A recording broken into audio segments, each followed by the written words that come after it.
Welcome back, everybody, to Orioles Baseball and Out of the Park Baseball 22. I am your host, Brian, and we are back with our Orioles franchise. To kind of give you a quick recap, we went 3-3 out of our first simulation. We did play through one of those games in which we lost, but we are finding ourselves second. That's right, second in the American League East, and kind of give a look at the standings here and why that's not that big of a deal just yet. We're tied with the Boston Red Sox, who we did actually beat in our opening series 2-1, and then the Yankees are ahead of us. 5-1 is their record as they took our series 2-1 as well. We find ourselves 2 games back right now out of the AL East League. If you want to look at the wild card standings this early, we're just about a half a game or so out of that as well. So not too much to particularly care for here because, I mean, it's early. We don't need to really worry about standings just yet. That's further down the road. Hope you guys had a great opening day. Hopefully your teams were able to come out with a victory. Mine was not. The Cubs looked pretty pitiful.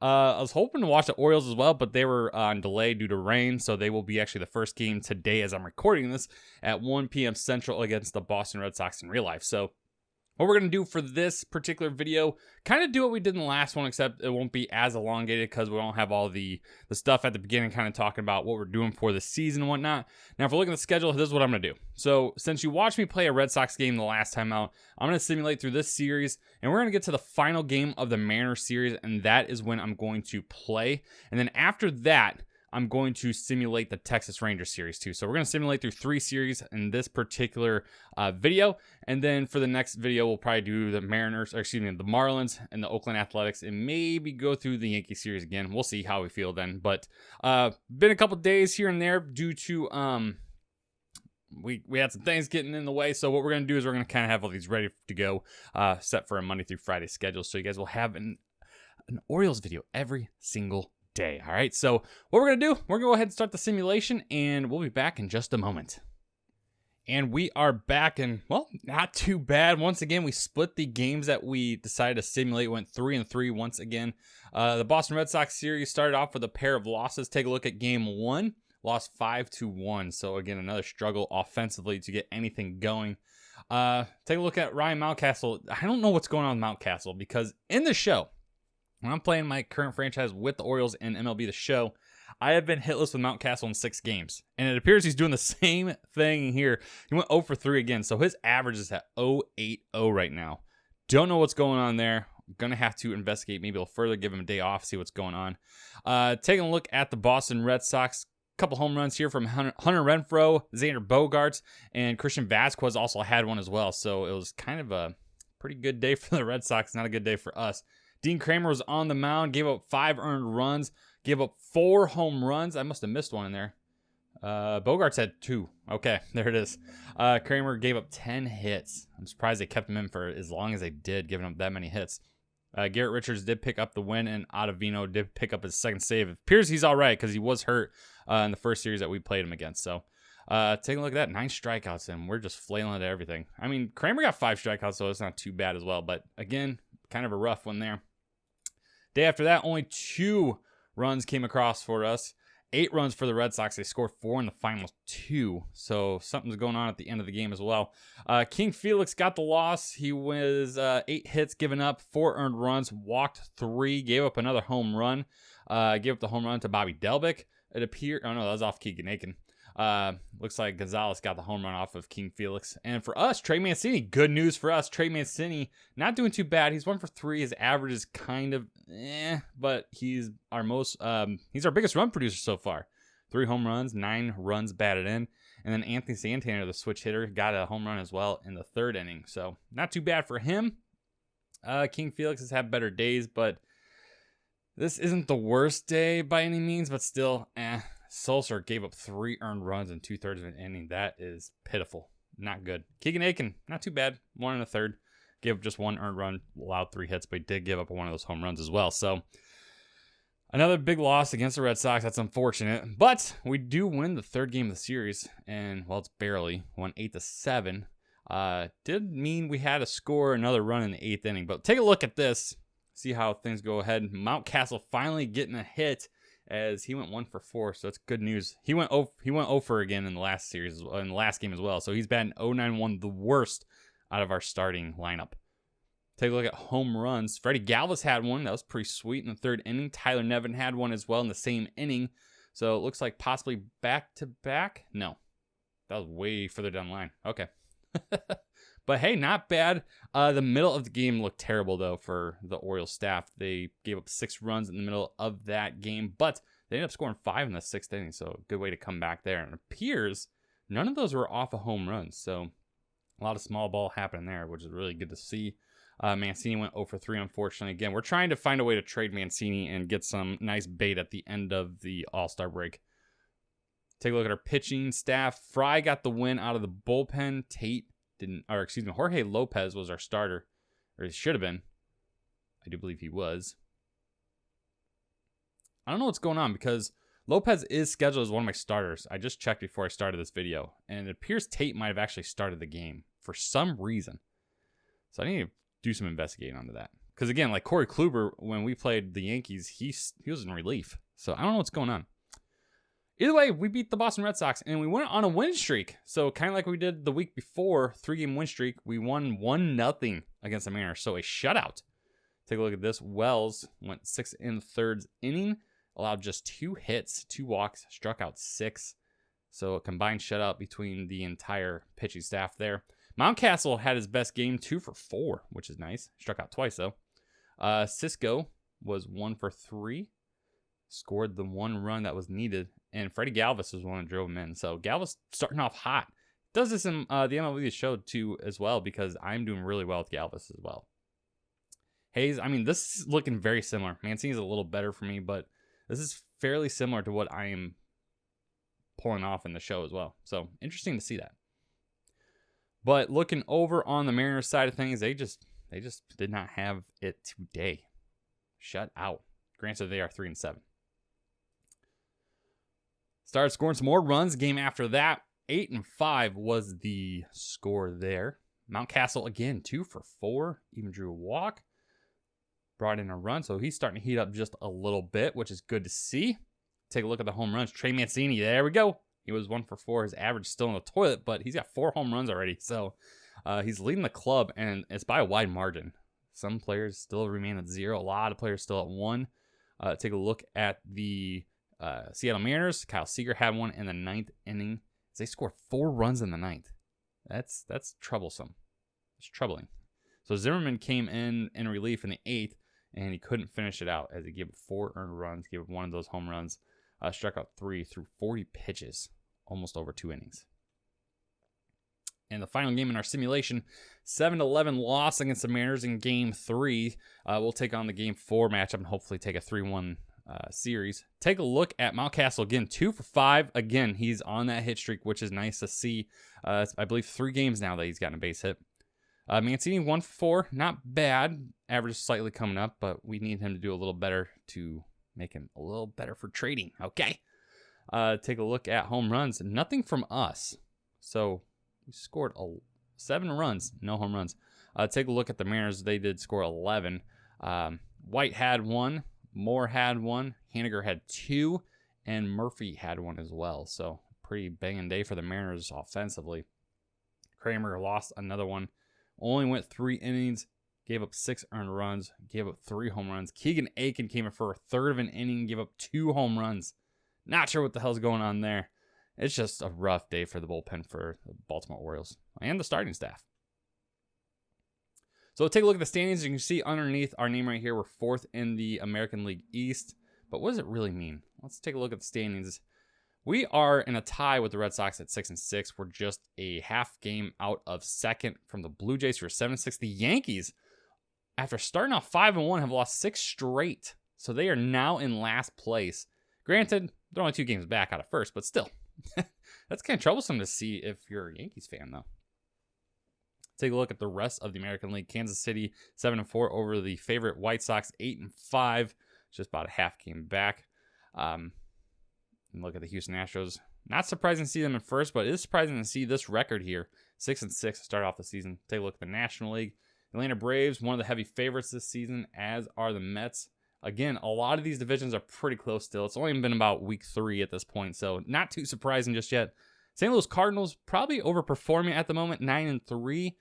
Brewers in 8-4, and then just kind of starts tailing off after that. The Dodgers are the heavy favorites to repeat, and no surprise, they are 10-2. And the Giants not too far behind them, 8-4, and then the Padres and Diamondbacks just a loss back as well.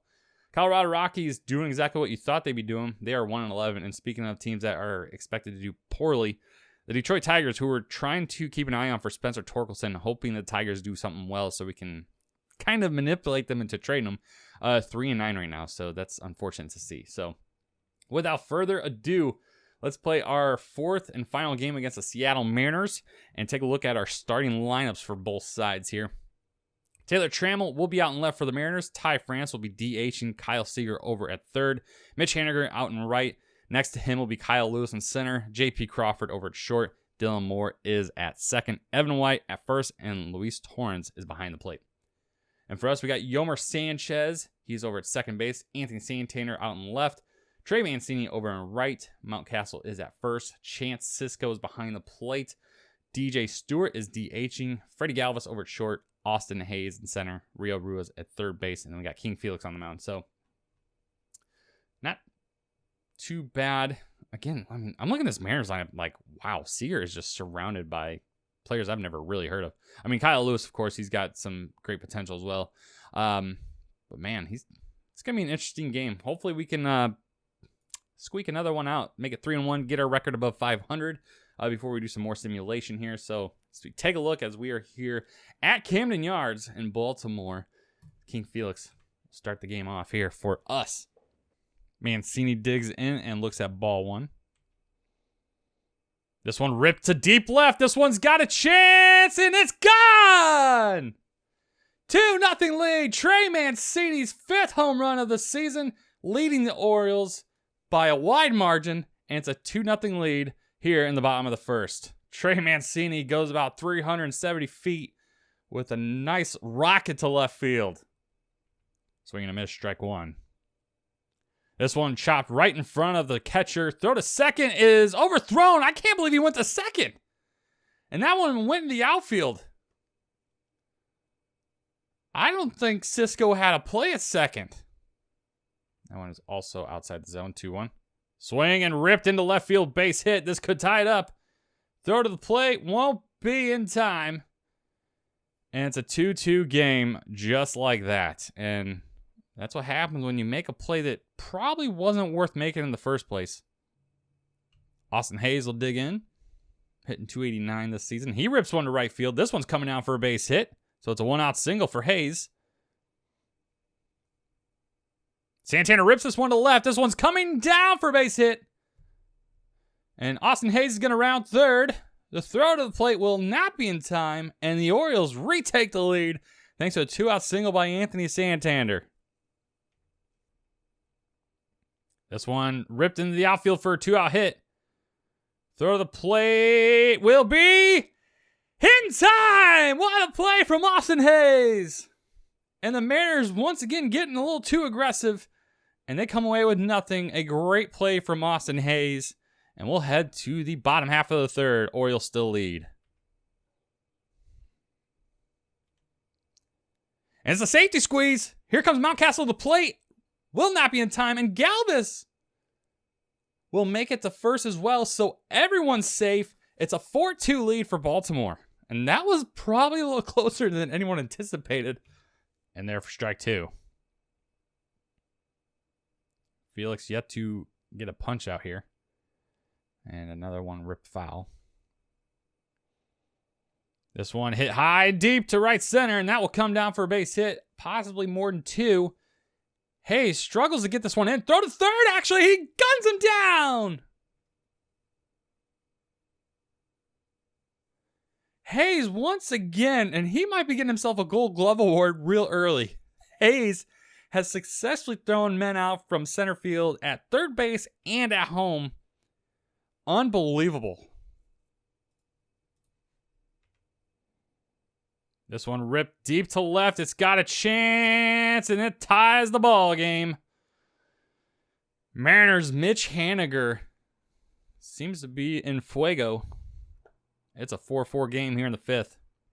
Count is even up at 1. This one ripped to deep left. This one trouble, and that one's out of here. It's 6-4. Another home run as Moore will get a chance to touch them all. And this is what we need. We need to see the Orioles stem the bleeding entirely. And we have yet to see a 1-2-3 inning as France gets hit by a pitch here.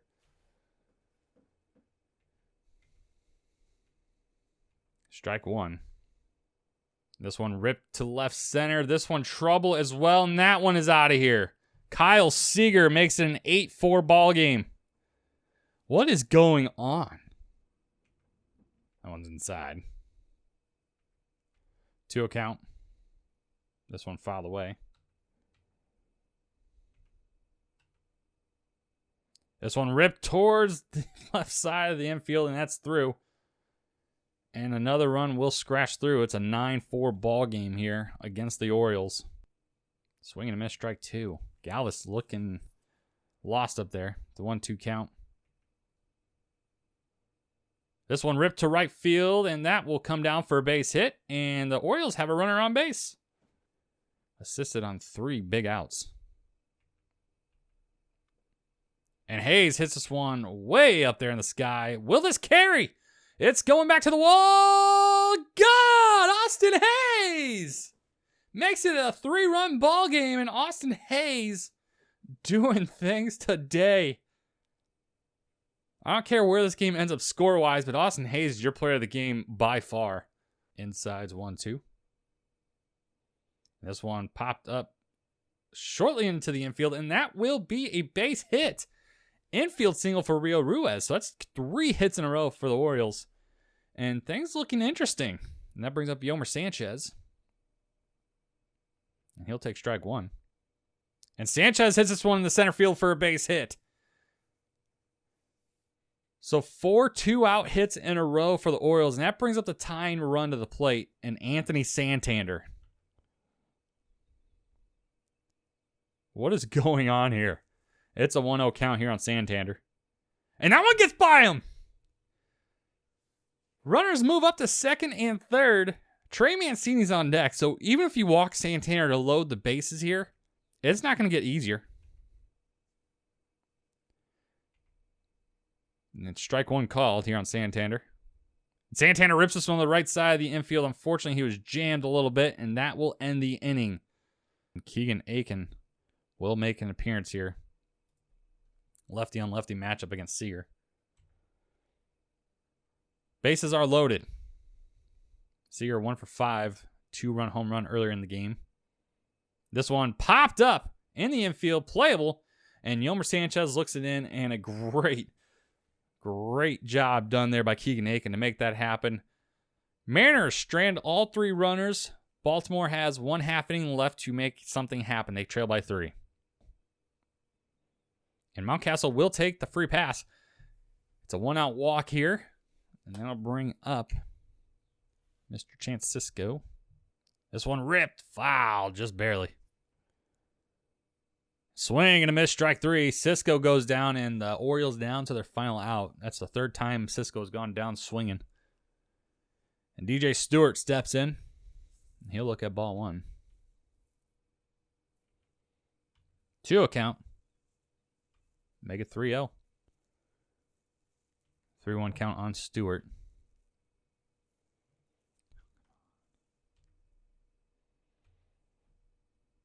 And Stewart hits this one high. This one's going to be gone. Oh, baby.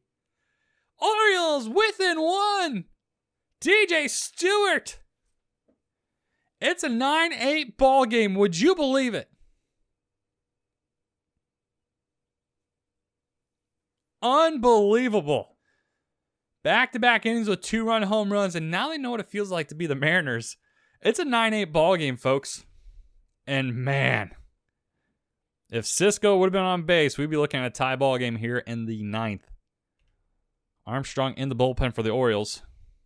Keegan Aiken still looks like he might be gearing up to throw.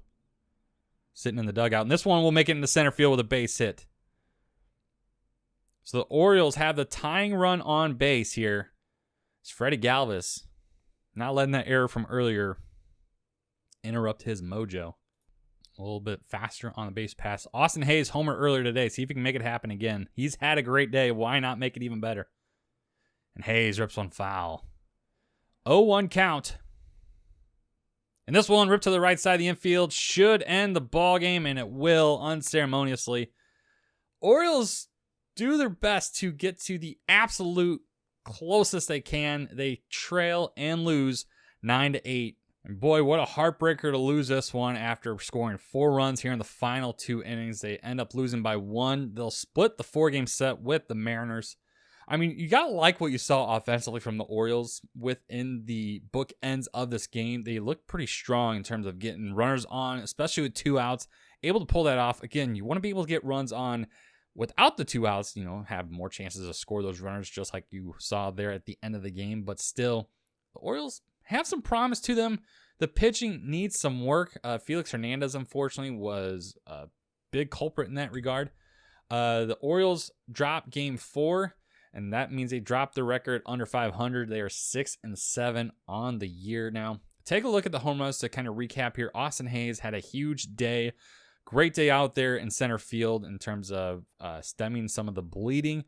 He hit a second home run of the season back in the 8th inning. Trey Mancini back in the 1st inning hit his 5th home run. He was a big reason for the struggles today offensively. At least at the beginning of the game, despite that home run, he struck out 3 times in the middle of the game. And that was entirely crucial there. Mountcastle was 1 for 3, drew 2 walks, so he found himself on base quite often, but wasn't able to get knocked in entirely a lot today. Was the top of the order. Mountcastle did get in twice thanks to the times he got on base. Cisco went 1 for 5, unfortunately. He struck out 3 times, so 10 times this offense struck out, and that's not a recipe for success. And the Mariners struck out 4 times, but that wasn't until after Felix left the game. So had those 4 strikeouts come at the first half of the game, we might be looking at a different score and a different result here. So Felix drops down to 1-2 on his record. Danny Salazar picks up his first victory of the year. Despite giving up those 4 earned runs, he struck out 6. And boy, what a heartbreaker there. Mitch Haniger is the player of the game. He was 3 for 5. He had the home run, drove in 2, scored 1 as well. That's his 6th home run of the season. He's driven in 17, so he is having a stellar start to his season. So something we didn't notice there in the batting line for some reason is everyone on the lineup got a base hit, which is impressive. All right, our simulation is done from the Rangers series, and unfortunately, it didn't go all that great either. We continue our losing ways as we lost the opening game of the series against the Rangers 4-8. Take a look at our lineups. We're just going to talk about the pitchers first. Jorge Lopez appears to have gone very... Again, I don't know what's going on. I'm going to have to double check what's going on with the starting pitching staff because Lopez should have started this game. It appears Sulser did. If I had to guess, it was Sulser on the mound to start the game. And it was. Why? I don't know if this is some kind of game development problem or if I have a setting turned on that shouldn't be. There should be no reason that Sulser is on the mound. We'll double check again, but Sulser, I mean, him starting, this might be screwing us up too. If we have relievers starting the games, granted, he only gave 1 earned run, but still, Jorge Lopez gave up 7 earned runs. You're not going to win a game when that happens. And that happened in the first 4 innings. All 8 runs are given up then. It's going to be hard to score 8 runs and more every single game. Mike Foltynewicz went 6 innings for the Rangers, gave up 9 hits and those 3 earned runs. He did give up a home run. That home run happened to be Chance Cisco. So take a look at our lineup, see how we did offensively. Look at Ryan Mountcastle, 3 for 5, so he is officially out of his funk. I believe he's on a 6-game hit streak now, and that average was in the toilet, and it's now one of the best on the team. It's 241. So good job from him there. He's still without a home run, though, unfortunately. He's driven in 5. Take a look at Santander. He went 0 for 5, unfortunately. Mancini had the day off, so no more progress to denote on him. Mountcastle did have an error, his 2nd of the season already, which is kind of harsh to see. And then Mr. Eli White had his first home run of the season. That was off of Lopez back in the 3rd inning. So an unfortunate loss here for the Orioles, but we do get our winning ways back just barely, 5-4. We scored 4 in the 1st inning. That's pretty big. Take a look at Ryan Mountcastle again. He went 1 for 5, and he finally got that home run. I'm guessing it was a 3-run blast. Seeing 3 runs added to his total there. Mancini was 1 for 4. He has 14 RBIs on the season, striking out twice, and he's been striking out a lot, which is a problem. But we can see some of those power numbers continue to increase. Maybe the average will follow it as well, and we can still talk about Mancini getting shopped around. Good to see Mountcastle doing some good things. The hitting ways continued. The average dropped a little bit after having 5 at-bats. No base on balls, but that home run is awesome to see. And it happened in the first inning, so a big first inning for the Orioles. Started giving up a little bit here in the late half, 6 in the 7th inning. Rangers are 4-11. I don't know why there's a little struggle against them right now, but it's happening. Looks like Tyler Wells got the start here. 6 in the 3rd inning, gave up 10 hits. She should be starting, which is good. Dylan Tate's our reliever. He came in and gave up the blast for us in the Mariners game. 4 earned runs, not bad, but after that, complete shutdown. So good job there by the bullpen to make things happen. Leota Tavares was the player of the game despite being on the Rangers and the losing side. He went 3 for 4. Not sure why. It appears they were all singles, so I'm not sure why Tavares would have gotten that nod over Mountcastle, who had a 3-run home run. But hey, things are weird. Severino came in relief, and he went 2 for 3, which is good to see. And I want to see Severino in the lineup more because he hits pretty well. Look at Game 3 against the Rangers. Not too good here. Lost 4-2. So continue to slide a little bit in the standings. Again, giving up runs early is not going to be a means for success. John Means drops to 1-3. Gave up 4 earned runs. Gave up a home run. Struck out 6, though, which is good to see. No home runs from us. There's just 2 runs scored. Mountcastle, once again, continues his hitting ways, and he's on a pretty decent hit streak. I think it's 8 or 9 games at this point, which is awesome. Mancini 1 for 5, so he's still struggling. Struck out 3 times again. Cisco got the start behind the plate as well. I'm gonna try putting Severino behind the plate going forward for a little bit. See what can happen from him offensively, and go from there. So, kind of rough when it comes to the games we watched today in terms of simulating. Let's look at it. So we came into this video right here before the Boston series. So we went 0-2, 3-2, 3-5, 4-5, 4-6. So I went 4-6 on this simulation here. Not terrible. I mean, kind of be expected, but I think it's a little better than we should have expected. Take a look at the standings. Still not too far out. We're just half a game out of second. Not too bad there. The Rays starting to slowly pull away. The Yankees are down in the gutter with us as well. Again, they've had a rough patch. They were 5-1. They've gone 2-7 since. Take a look at the Central. The White Sox starting to pull away as well. We're expecting that. 9-1 in the last 10. 12-6. Not bad at all. Tigers, we need you to do better. It looks like they might have gotten manhandled in their last series last time we checked up on them. And the West is pretty bunched up together except for the Rangers. Except the Rangers just took a series from us, so I don't know what's going on. Take a look at the National League. The Phillies, 10-7, lead it, just barely by half a game. Cincinnati Reds, of all teams, are at 10-5. And they lead the NL Central. And the Padres over the Dodgers. So the Dodgers have been on a skid of sorts. They've lost 4 in a row, which brought them from that 11-2 record down to 11-6, and have lost the lead in the West. So that will do it for for video number 3. And, well, what do you think? How are we doing? Is this better than you anticipated? 7-9 here early on in April, exactly where you expected the Orioles to be. Are they doing better? Are they doing worse? We get to take on the Miami Marlins. Marlins are going to be interesting. We'll probably play one of those games for our next video, and then we'll simulate through the rest of April. Since we're going to do that, we'll simulate through this A's series as well, which will put us up to the Mariners series. And we'll find ourselves against the Mariners, the Red Sox again, and then the Mets for a 2-game set. So if you haven't already, drop a like on this video. Subscribe to the channel for more Orioles franchise rebuilding, because we got a lot of rebuilding to do. I'm going to do some stuff off camera in terms of shuffling our lineup a little bit, get Pedro Severino in the lineup a little bit more, see what the hell is going on with our starting pitching and why we're getting relievers starting for certain games. I don't know what's going on. But in the meantime, have a good one. Thank you for checking us out, and go Orioles.